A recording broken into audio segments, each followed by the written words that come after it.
Jéhovah, Saint, Jésus-Christ, Saint, Saint-Michel, Saint, tu es omniprésent, omnipotent et omniscient. Saint, Le moment est venu de t'écouter, Seigneur. en vérité. Parle-nous, Papa, Amen. au nom de Jésus-Christ. Amen. Comment surmonter les tempêtes du mariage, le cas d'Abraham? Genèse chapitre 21, le verset 9 à 14 sera notre texte de base. Sarah vit rire le fils d'Agar, Mhm. qu'Égyptienne avait enfanté à Abraham. Oui. Et elle dit Et à elle dit à Abraham, Abraham, chasse cette chasse servante cette et son servante fils, et son fils. car le fils de cette servante n'héritera pas avec mon fils, Mhm. avec Isaac. Oui, Cette parole déplut fort aux yeux d'Abraham oui. à cause de son fils. Mhm. Mais Dieu dit à Abraham Dieu dit à Abraham, que cela ne déplaise pas à tes yeux mhm, à cause de l'enfant et de ta servante. Accorde à Sarah tout ce qu'elle te demandera. merci, accorde à Sarah tout ce qu'elle te demandera. Alléluia. Alléluia. Le thème de cette semaine dit, comment surmonter les tempêtes du mariage, le cas d'Abraham.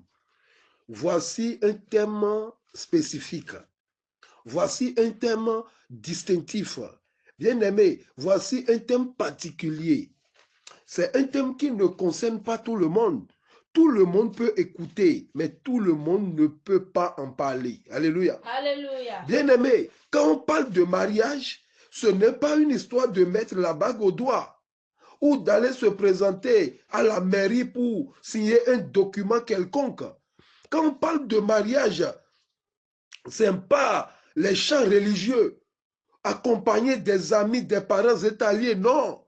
Ce n'est pas ça le mariage. Bien-aimé, ça, c'est l'exposition d'une agitation libre.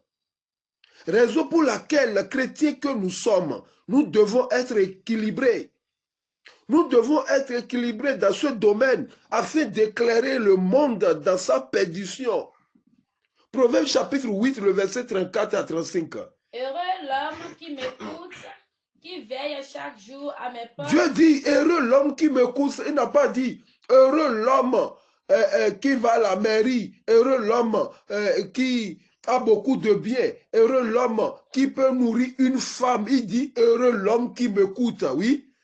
Qui veille chaque jour à mes portes et qui en garde les poteaux. Car Oui. celui qui me trouve a trouvé la vie. Celui qui me trouve a trouvé la vie. Et il obtient la faveur de l'Éternel. On n'est pas heureux dans un mariage parce qu'on a de l'argent. Non, ce n'est pas une histoire. Ce n'est pas une histoire d'argent. Avant de faire certaines choses, il faut avant tout écouter Dieu bien-aimé. Il faut avant tout chercher Dieu dans sa parole et non de faire le suivisme. Aujourd'hui, il y a trop de suivisme. Parce que l'autre est marié dans Céleste, moi-même je vais me marier. Qui t'a dit ça? Qui t'a dit que Céleste marie quelqu'un? Parce que l'autre est parti à la mairie, qui t'a dit depuis quand le maire marie quelqu'un? Il y a trop de suivisme. Écoutez bien cette prêche bien-aimée. Elle va bénir quelques-uns. Cette prêche va bénir quelques-uns. Je vais rentrer en profondeur. Je vais prendre les versets que nous utilisons d'habitude, que nous utilisons tous les jours, pour vous amener à une autre dimension. Bien-aimé, let's go.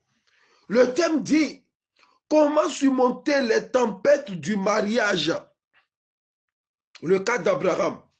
Le mariage, bien-aimé, est la première institution de Dieu. Le mariage est la première chose qui a fait rugir le diable. Bien-aimé, le mariage, selon la Bible, est bien plus qu'un contrat ou une simple union d'égal. Alléluia. Alléluia. Bien-aimé, le mariage est une alliance sacrée entre un homme, une femme et Dieu, pas plus ni moins. C'est-à-dire, quand il s'agit d'un homme et une femme, c'est un contrat. Mais quand on veut parler de mariage, il faut obligatoirement associer Dieu. Le seul et vrai mariage que Dieu connaît bien aimé, c'est le sexe. Le mariage est un engagement spirituel d'abord, émotionnel, physique et moral, Prenez place, bien-aimés, et écoutez l'enseignement sur le mariage. Je vais parler un peu sur l'origine divine du mariage.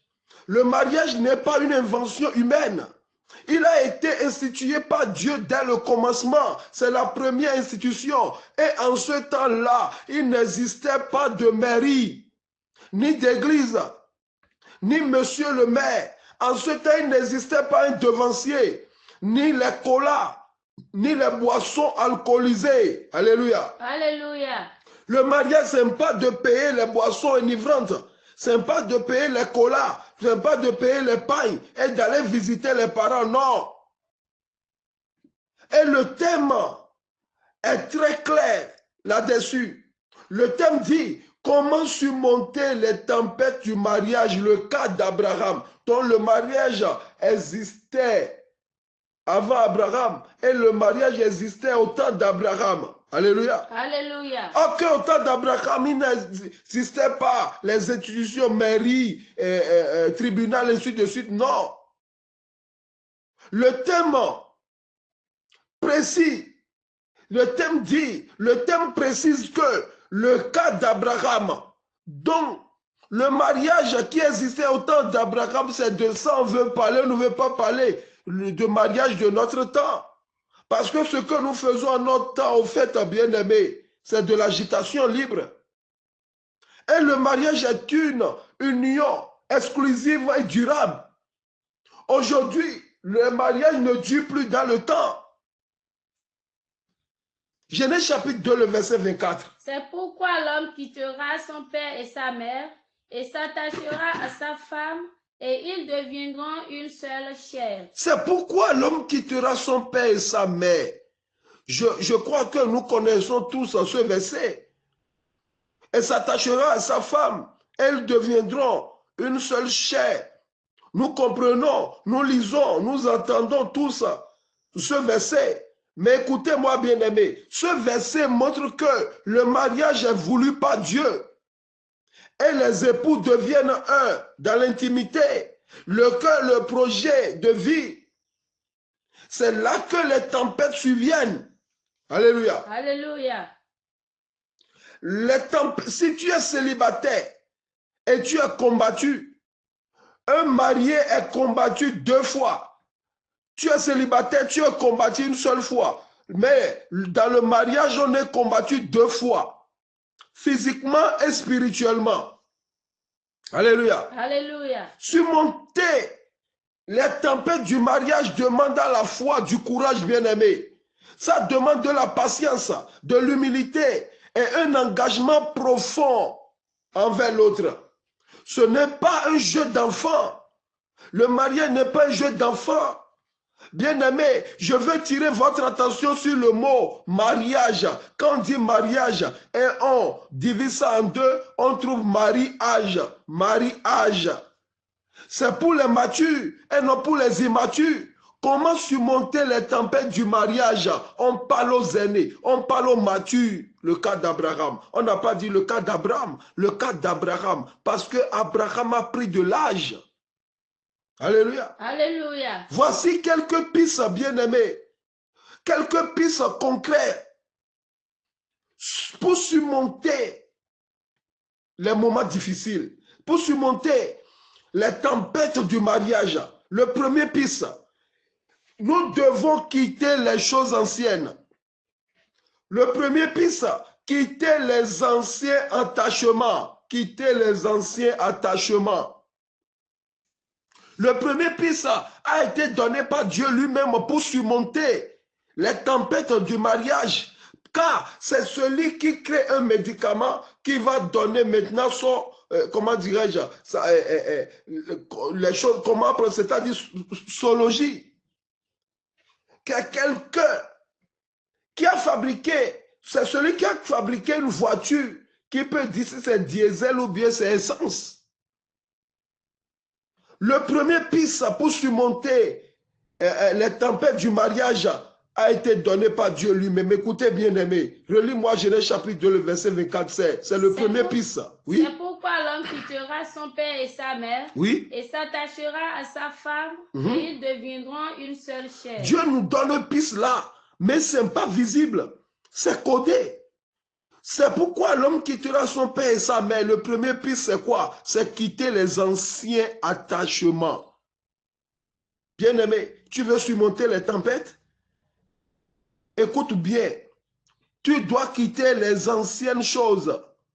Vous savez que la parole de Dieu est une épée à double tranchant. Cela voudra dire que la parole de Dieu a deux sens, sens propre et sens figuré.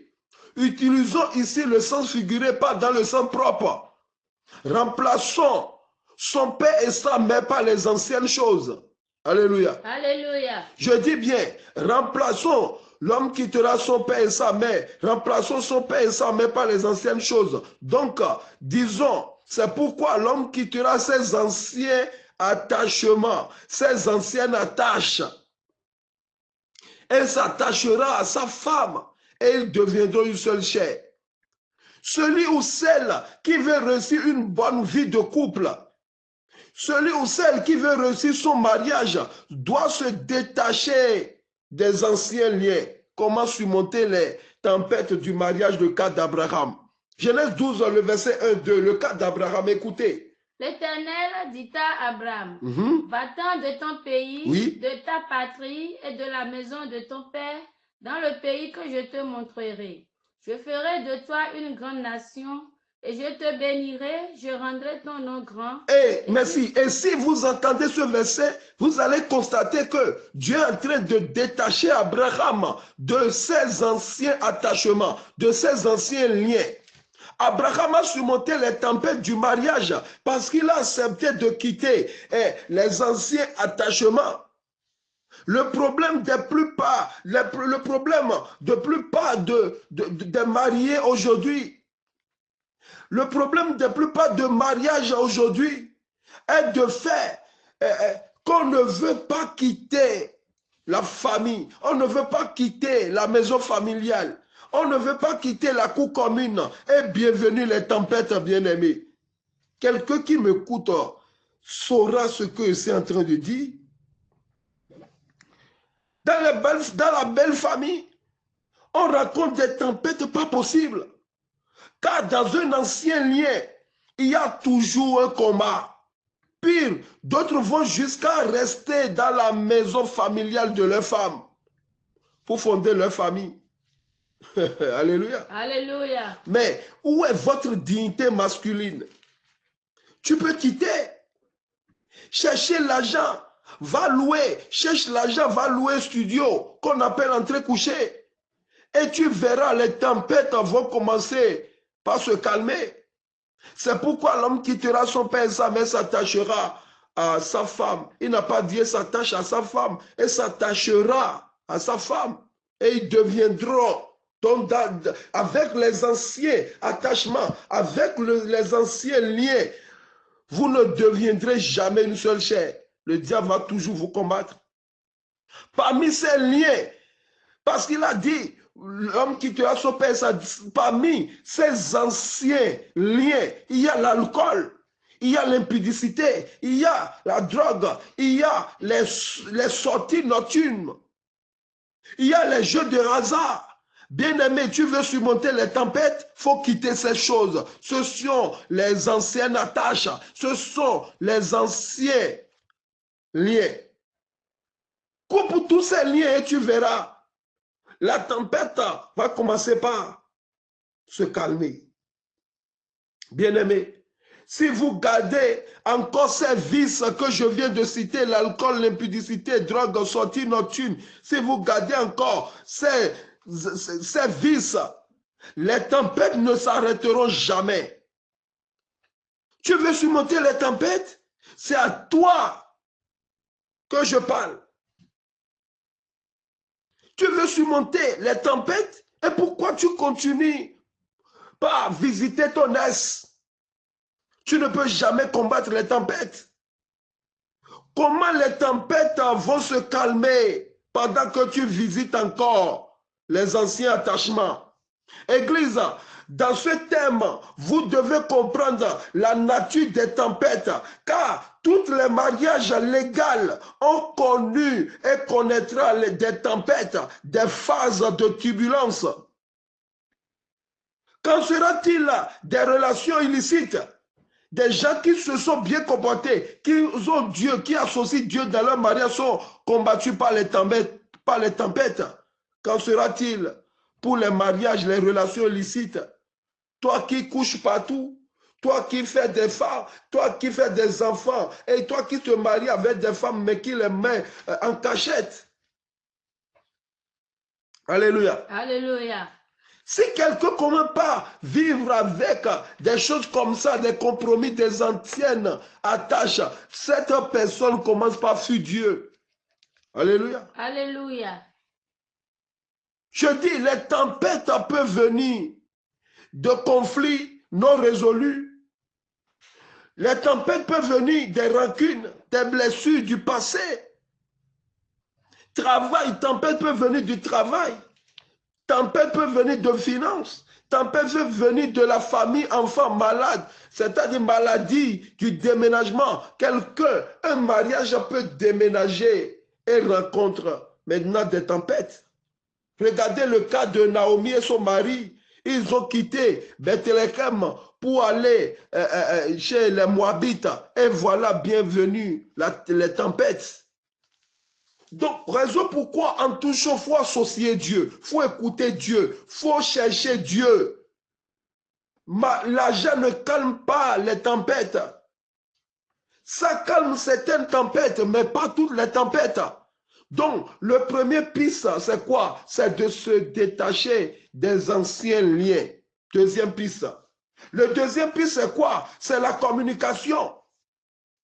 Tout mariage qui veut surmonter les tempêtes doit se communiquer. Matthieu chapitre 4, le verset 4. Jésus répondit, oui. Il est écrit, l'homme ne vivra pas de pain seulement, mais de toute parole qui sort de la bouche de Dieu. Je dis que c'est les versets que nous connaissons, des versets que nous lisons au jour le jour, que je vais prendre pour expliquer ce thème. Il dit quoi? Il dit que l'homme ne vivra pas seulement du pain. Quel que soit ce qui vous arrive, bien-aimé, quel que soit ce que vous vivez, comme tempête dans le foyer, dans le mariage, n'arrêtez jamais la communication. C'est pourquoi vous devez reconnaître que ce que vous vivez est humain et les biens matériaux, ou bien ce que vous vivez est humain et temporaire d'abord. Et si vous reconnaissez cela, c'est déjà un pas vers la résolution. Les biens matériaux n'empêchent pas les tempêtes ni les calmer. Je sais de quoi je parle, bien-aimé. Je connais des mariages. Ils sont aisés, ils sont nantis. Je connais ces mariages. Et devant l'argent, ces mariages ont effondré. Ce n'est pas l'argent. Mais la communication, l'homme ne vivra pas de pain seulement, mais de toute parole qui sort de la bouche de Dieu. Nous sommes les dieux en miniature. Donc, c'est-à-dire les paroles qui sortent de nos bouches. Le pain est une matière bien-aimée. L'homme ne vivra pas seulement de la matière. Le pain est une matière. Le pain est palpable. Le pain est visible. Par contre, la parole est invisible. La parole est impalpable. La parole est intouchable. Donc, comprenez par là que un couple ne vivra pas seulement des matériaux, mais de la communication. Waouh! L'être humain est unique dans la créature bien-aimée. Entre autres, l'être humain est doué du langage. Aussi, il est fondamental, l'homme a besoin fondamentalement de dialogue. Il est fondamentalement, l'homme a besoin de dialogue. Le dialogue nous aide à surmonter les tempêtes. Le monologue intensifie les tempêtes. Tu ne parles pas, tu es là seulement, tu es en train de ronchonner, murmurer, tu es en train d'intensifier, de mettre de l'essence dans le feu. Le couple qui veut avoir le dessus sur les tempêtes, le mariage qui veut avoir le dessus sur les tempêtes, sur les épreuves de la vie, doit toujours garder la communication. Mesdames et messieurs, j'ai l'honneur de vous dire ce soir que le bonheur à deux est un chantier permanent.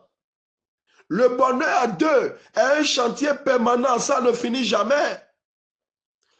Il est interdit de voir, c'est-à-dire, il est interdit de dire j'ai de l'argent, nous sommes dans notre maison. Non, c'est un chantier permanent. C'est inhumain d'abandonner son conjoint ou sa conjointe dans les tempêtes. C'est inhumain d'abandonner son conjoint dans les tempêtes. Ne soyez pas comme la femme de Lot. Job 2, le verset 9 à 10. Sa femme lui dit, tu demeures ferme dans ton intégrité, maudis Dieu et meurs. Mais Job lui répondit, tu parles comme une femme insensée. Quoi? Nous recevons de Dieu le bien et nous ne recevrions pas aussi le mal. Voilà. Oui. En tout cela, Job ne pécha point par ses lèvres. Voilà la femme de Lot. Pour elle, c'est du bien seulement qu'on trouve dans le mariage. Non. Elle est immature. Elle est insensée. Ça lui manque du sens. Voilà, les mariages aujourd'hui, ça leur manque du sens. On n'a pas besoin d'aller au cours biblique. On n'a pas besoin de lire la Bible. On a déjà tout. Qui t'a dit ça? La femme de Lot a abandonné son homme dans les tempêtes. Elle a laissé son mari à la risée de ses amis. Si elle était à côté de son homme, comme une aide, comme Dieu a dit, je lui ferai une aide semblable. La tempête de Job n'allait pas perdurer comme ça, non. N'oubliez pas, bien-aimés, le bonheur à deux est un chantier permanent.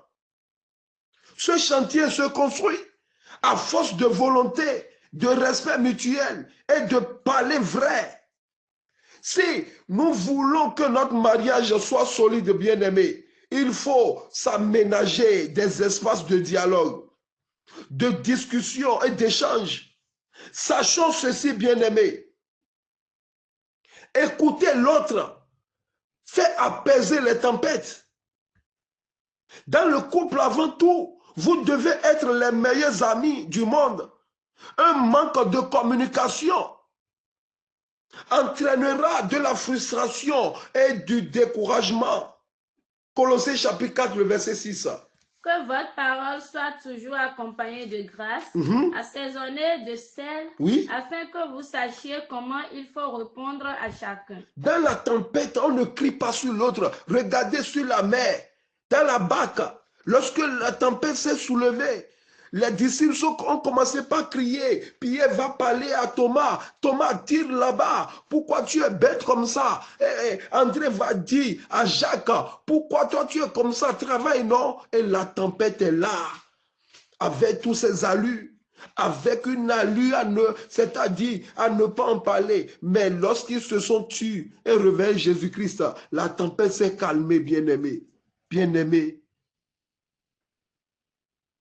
Prenons l'exemple d'Abigail et David. Abigail, bien qu'elle était encore l'épouse de Nabal, elle a communiqué avec sagesse et respect avec David. David était dans une tempête. Elle l'a empêché de commettre une vengeance sanglante. Mais plus tard, elle devait l'épouse de David, car David a vu avoir une femme comme ça, on peut surmonter les tempêtes. Alléluia. Alléluia. Leur échange montre la puissance d'un dialogue humble, apaisant et intelligent. 1 Samuel chapitre 25, verset 33-34. Béni soit ton bon sens. Écoutez David dit à Abigail, béni soit ton bon sens, femme. Pourquoi tu ne peux pas utiliser ton bon sens dans le mariage? L'homme, pourquoi tu ne peux pas utiliser ton bon sens? Béni soit l'Éternel pour ton bon sens, oui. Et béni sois-tu, toi qui m'as empêché en ce jour de répandre le sang et qui as retenu ma main. Mais l'Éternel, le Dieu d'Israël, Oui. qui m'a empêché de te faire du mal, Wow. est vivant. Mhm. Si tu ne t'étais hâté de venir au-devant de moi, il ne serait resté qui que ce soit à Nabal. Oui. D'ici à la lumière du matin. Et David prit de la main d'Abigail ce qu'elle lui avait apporté. Elle a désarmé un homme armé, oui. Monte en paix dans ta maison. Vois, j'ai écouté ta voix et je t'ai favorablement accueilli. C'est ça le rôle d'une femme dans un mariage, oui. Dans un mariage, c'est ça. Voilà, une vraie femme. Une vraie femme est un intercesseur. Comment on appelle? C'est-à-dire ce qu'on prend pour éteindre le feu là. Une vraie femme est un extincteur, voilà. C'est un extincteur. Ce qu'on place dans la maison, accroché au mur pour éteindre le feu là, extincteur, je crois bien. Une vraie femme est un extincteur. Un extincteur est un appareil qui lutte contre l'incendie. C'est ça une vraie femme dans un mariage. Une vraie femme, c'est la douceur. Abigail a désamorcé David avec la douceur. Comment surmonter les tempêtes du mariage? Abigail a déstabilisé, a démonté, a neutralisé David avec le dialogue. Alléluia. Alléluia. Abraham et Sarah étudiant la nature de leur communication, leur discussion fréquente sur des décisions importantes. Premier exemple d'Abraham dans la tempête du déménagement. Je veux parler du tempête du déménagement. Dans Genèse chapitre 12, le verset 5, oui. Abraham prit Sarai, sa femme, et Lot, fils de son frère, avec tous les biens qu'il possédait et les serviteurs qu'il avait acquis à Charan. Merci. Lorsque Dieu l'a dit de quitter la maison de son père, son pays, son patrie, mais Abraham a dit ça à Sarai. Mais il a entamé une communication, une discussion, un dialogue avec sa femme Sarai. Mais Sarai pouvait refuser. Dans cette tempête de déménagement, Sarai pouvait refuser de suivre son mari qui ne savait même pas où il va. Mais après une bonne communication avec son mari, elle a décidé de le suivre. Waouh! C'est ça la communication. Communiquez, bien-aimés, si vous voulez surmonter les tempêtes. Deuxième exemple d'Abraham, c'est dans la tempête de la famine. Quand Abraham demande à Sarai de dire quelle est sa femme en Égypte, écoutez, le verset 11-12. Comme il était prêt d'entrer en Égypte, il dit à Sarai, sa femme, voici, je sais que tu es une femme belle de figure. Quand les Égyptiens te verront, ils diront, c'est sa femme. Et ils me tueront et te laisseront la vie. Dis, je te prie, que tu es ma sœur, afin que je sois bien traitée à cause de toi. Vraiment. Et que mon âme vive grâce à toi. C'est compliqué. Tu m'as dit de te suivre à une destination inconnue. J'ai accepté, mais sur la voie, au seuil du pays, de l'Égypte, tu me dis, tu veux me vendre. Tu me dis de dire là-bas que je suis ta sœur, comme je suis un instrument, un produit qu'on peut vendre pour qu'on te traite bien.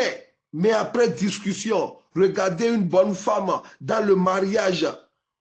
Elle a accepté. Est arrivée là-bas, son homme a dit qu'il est ma soeur, elle est ma soeur. Et c'est comme ça on l'a laissé vivre sauve. Et c'est Dieu qui a défendu cette femme, cette pauvre dame. Parce qu'elle est en train d'obéir à son mari. Elle est en train de vouloir surmonter les tempêtes. Troisième exemple d'Abraham, c'est dans la tempête de stérilité. Genèse chapitre 16, le verset 1-2. Sarai, femme d'Abraham, ne lui avait point donné d'enfant. Elle avait une servante égyptienne nommée Agar. Oui. Et Sarai dit à Abraham, voici l'Éternel m'a rendu stérile, viens, je te prie, vers ma servante, peut-être aurai-je par elle des enfants. Dans l'optique de surmonter la tempête de stérilité, voilà, Sarai parle avec Abraham de son idée de lui donner Agar comme concubine. C'est ça, bien-aimé, bien-aimé, bien-aimé. Voilà une bonne communication. Elle a parlé avec son mari, elle voit que son mari ne voulait pas. Elle est partie prendre la femme. Parce que quoi? Abraham a accepté au fini parce que c'est ça le fruit d'une bonne communication. Quatrième exemple d'Abraham. Dans la tempête de la conception d'Isaac, ils discutent. Ils ont discuté. C'est-à-dire, ils travaillent ensemble. Ils ont discuté, non seulement ça, ils ont travaillé ensemble pour la promesse de Dieu concernant leur fils. Genèse chapitre 18, le verset 6. Abraham alla promptement dans sa tente vers Sarah et il dit, vite, 3 mesures de fleurs de farine, pétris et fais des gâteaux. Alléluia. Alléluia. Quelle leçon pouvons-nous tirer du cas d'Abraham avec ces 4 exemples? Alléluia. Alléluia. Bien-aimés, leur histoire montre qu'ils échangeaient sur leurs inquiétudes. Dans le mariage, échanger sur vos inquiétudes. Leur histoire montre que leurs plans et leurs promesses divines sont discutables. Ils discutent sur ça. Ils, ils communiquent sur ça. Même si certaines choses furent discutables, leur dialogue était constant. C'est ça. Ne critiquez jamais votre conjoint devant vos parents. Ne critiquez jamais votre conjointe devant vos amis. Travaillez à mettre en valeur votre conjoint. Notez les points forts de l'autre et dites-lui ce qu'il ou ce que vous aimez. Qu'on vous dise, ne mettez pas à insulter votre conjoint, votre conjointe. Arrêtez de vouloir changer les autres. Car cela ne fonctionne presque jamais. Non, vous voulez changer les autres, non. Changez et les autres vont changer. Changez et votre conjoint ou conjoint sera changé. Le changement n'est pas une menace, c'est une invitation à vivre. Waouh, alléluia. Alléluia. La qualité de la communication détermine souvent la solidité du mariage. Et cela implique quoi? Écouter pour comprendre. Pas pour répondre. On écoute pour comprendre, pas pour répondre. En vouloir tout répondre, ça amène des tempêtes. Et ça ne surmonte pas des tempêtes. Exprimer ses besoins sans accuser. Tu peux exprimer tes besoins sans accuser. Je ressens. Voilà. J'ai besoin. C'est ça. Il ne faut pas condamner. Être honnête sur ce qui blesse, sans blesser en retour. Je vous donne une astuce bien-aimée. Évitez de discuter des sujets sensibles quand vous êtes fatigué ou en colère. Si vous êtes en colère, ne discutez pas sur des sujets sensibles. Alléluia. Alléluia. Voilà deuxième piste. Deuxième piste, c'est quoi? Nous devons savoir que deuxième piste a parlé de la communication. Le premier piste dit, l'homme ne vivra pas seulement du pain. Deuxième piste, c'est la communication. Troisième piste, c'est le pardon. Matthieu chapitre 6, le verset 12. Pardonne-nous nos offenses comme nous aussi nous pardonnons à ceux qui nous ont offensés. Si vous voulez rester dans un mariage, vous devez accepter l'offense. Obligatoirement. Dans le mariage, le pardon est indispensable. En réalité, vous ne pouvez aimer si vous n'êtes pas prêt à être blessé. Ce n'est pas possible. Vous devez être blessé. Vous ne pouvez pas surmonter les tempêtes si vous n'êtes pas prêt à pardonner. Raison pour laquelle se marier avec un enfant de Dieu, c'est un atout. Tu veux avoir la paix dans le mariage, il faut te marier avec un enfant de Dieu. Il ne faut pas te marier avec un païen. Je dirais mieux, Il faut se marier avec quelqu'un ou quelqu'une qui aime Dieu plus que toi. Avec quelqu'un qui te donne envie d'aimer Dieu et d'obéir à Dieu. Là, tu auras la paix. Alléluia. Alléluia. Bon nombre de chrétiens sont malades et plusieurs mariages sont morts par le manque de pardon. Abraham a pardonné Sarah, sa femme. Elle l'a pardonné pour surmonter les tempêtes. Leur histoire montre implicitement que le pardon a bien eu lieu, notamment dans l'épisode d'Agar. Il y a le pardon là, Genèse chapitre 16, le verset 2-3. Et Sarai dit à Abraham, voici l'Éternel m'a rendu stérile. Viens, je te prie, vers ma servante, peut-être aurai-je par elle des enfants. C'est ça, le conflit autour d'Agar. Sarah stérile pousse Abraham à avoir un enfant avec sa servante Agar. Abraham a accepté tout comme fait. Ensuite, Sarah est frustrée et jalouse et traite Agar durement. C'est elle-même qui l'a dit. C'est elle-même qui l'a dit de se marier avec cette servante. Mais après, elle est remplie de jalousie. Cela crée des tensions dans la famille. Genèse 16, le verset 5-6. Et Sarai dit à Abraham, l'outrage qui m'est fait retombe sur toi. J'ai mis ma servante dans ton sein. Elle vient maintenant accuser Abraham. Elle est en train de parler mal à son mari parce que les tempêtes sont venues maintenant, oui. Et quand elle a vu qu'elle était enceinte, elle m'a regardé avec mépris. Que l'Éternel soit juge entre moi et toi. Abraham répondit à Sarai, oui. Voici, ta servante est en ton pouvoir. Oui. Agis à son égard comme tu le trouveras bon. Abraham est dépassé. Il est obligé de dire, va faire ce que tu veux. Voilà les choses étrangères. Les choses étrangères amènent des tempêtes dans le mariage. Bien que Sarah ait proposé quelque chose qui a conduit à un grand trouble familial, Abraham n'a pas coupé la relation. Abraham pouvait dire, voilà ce que j'ai fait. Tu veux mourir, il faut mourir. Non, Abraham n'a pas dit ça. Abraham n'a pas coupé la relation. Abraham n'a pas gardé rancune apparente. Il continue de vivre avec Sarai, de la respecter et de collaborer avec elle selon les instructions divines. C'est une preuve implicite, bien-aimé.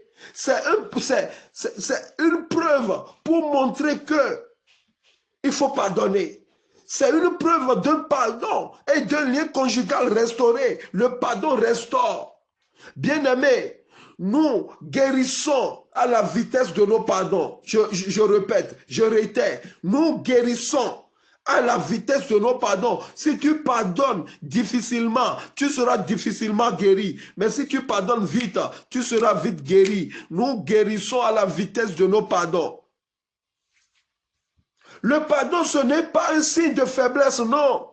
Comme plusieurs le pensent, non. Le pardon est une décision, bien-aimée. C'est de la volonté. Le pardon dans le mariage, c'est stopper les tempêtes. Le pardon dans le couple, c'est ne pas rendre le mal pour le mal. Sans le pardon mutuel, aucun mariage ne peut résister devant la tempête. Après avoir chassé du jardin d'Éden, le premier verset du chapitre 4 du livre de Genèse montre que Adam a pardonné sa femme parce qu'il a reçu lui-même le pardon de Dieu, qui est la peau de l'agneau, qui a remplacé la feuille de figue. Adam avait couvert sa nudité de feuille de figue, mais Dieu l'a pardonné.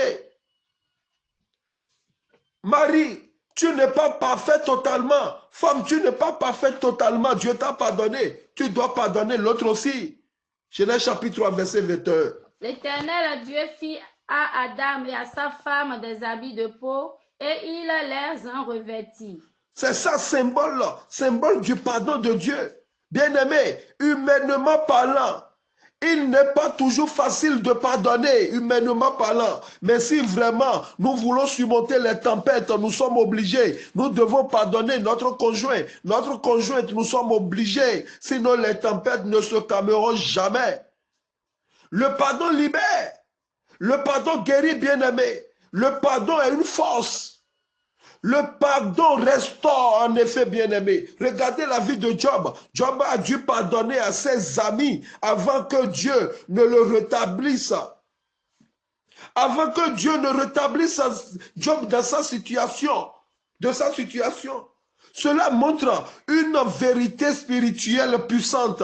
Le pardon ne nous aide pas seulement à surmonter les tempêtes, non. Mais le pardon peut être une clé pour la restauration de votre mariage.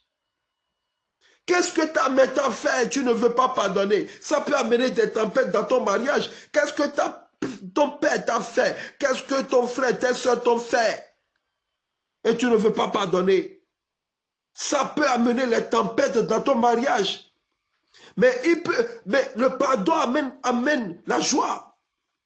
Les amis de Job, Eliphaz, Bildad, Sophar, Elihu, ils ont nourri la tempête dans la vie de Job. Ils l'avaient accusé injustement, pensant que sa souffrance venait d'un péché caché. Dieu demande à ses amis d'aller vers Job pour que Job prie pour eux, afin qu'ils soient pardonnés. Job obéit. Job n'a pas dit non. Après cette prêche, va parler avec ton père, va parler avec ta mère. Si vraiment tu veux surmonter les tempêtes, pardonne ton mari, pardonne ta femme. Alléluia. Alléluia. Job a obéi. Il prie pour eux. Ce n'est pas facile pour Job, mais il a obéi. Et c'est après ce geste de pardon que Dieu le rétablit et bénit, et le bénit doublement. Le pardon libère. Mari, pardonne ta femme. Femme, pardonne ton mari. Job aurait pu garder de l'amertume, mais il a choisi d'intercéder. Il a choisi l'intercession. Intercède pour ta femme bien-aimée. Intercède pour ta femme. Le divorce n'est pas la solution. Pourquoi tu veux divorcer? N'oublie pas, le pardon précède souvent la restauration. Vous voulez de restauration dans votre mariage? Pardonnez. Cherchez quelqu'un, pardonnez-le. Cherchez celui qui vous a fait plus de mal, pardonnez-le. Dieu n'a pas rétabli Job avant sa prière à ses amis, mais après qu'il ait prié pour ceux qui l'avaient blessé. Qui vous a blessé? Qui vous a blessé dans votre mariage? Qui a tué votre enfant? Qui a fait qu'on vous a renvoyé de votre boulot? Pardonnez-le et vous verrez les tempêtes calmer. Des tempêtes vont se calmer. Alléluia. Alléluia. Ton mari t'a blessé, d'accord. Il t'a trahi, c'est vrai, mais surmonte en le pardonnant. Dieu honore les cœurs purs. Dieu n'honore pas les cœurs rancuniers. Dieu honore les cœurs purs, bien-aimés. Église, réveille-toi. Dieu honore les cœurs purs. Le pardon est une marque de maturité spirituelle et de confiance dans la justice de Dieu. Dans Genèse 50, verset 19, écoutez. Joseph leur dit. Joseph dit à ses frères. Soyez sans crainte. Soyez sans crainte. Car suis-je à la place de Dieu? Waouh! C'est ça. Joseph est devenu célèbre. Pas parce qu'il est devenu premier ministre, non. Mais parce qu'il a pardonné à ses frères. Tu veux être célèbre? Tu veux que vous fêtez 10e, 50e, 60e anniversaire de mariage? Pardonne, pardonne, pardonne. Celui qui ne pardonne pas se met à la place de Dieu. Tu n'es pas Dieu, pardonne. C'est ça. Regarde Joseph. Joseph a pardonné à Marie. Il voulait laisser Marie discrètement parce qu'il est fâché. Mais l'ange l'a dit que non, il ne faut pas faire ça. Écoute cette prêche et tu verras les tempêtes se calmer dans votre mariage. En résumé, bien-aimé, les tempêtes ne détruisent pas toujours. Elles peuvent aussi nettoyer, solidifier votre mariage, révéler ce qui doit être soigné, Donc, on ne peut pas rejeter les tempêtes. Les tempêtes sont importantes pour la quoi? pour rendre solide notre mariage. Les tempêtes sont obligées pour nettoyer notre mariage, bien-aimé. Soyez bénis. Amen. Je préfère m'arrêter là. Jéhovah, Saint, Jésus-Christ, Saint, Saint-Michel, Saint, Dieu Tout-Puissant. Saint. Nous savons que quand la tempête gronde, on oublie souvent. On oublie souvent la parole de Dieu. On oublie souvent les prières, Seigneur. Quand la tempête gronde, on oublie souvent ce qu'on a admiré chez l'autre, Seigneur. Guéris-nous, Seigneur. Amen. Calme la tempête, Seigneur. Amen. Comme tu l'as fait sur la mer. Tu as parlé et le calme est revenu, Seigneur. Envoie le calme dans les mariages. Amen. Au nom et l'amour de notre Seigneur Jésus-Christ. Amen. Amen. Amen. Amen. Au nom de notre Seigneur Jésus-Christ.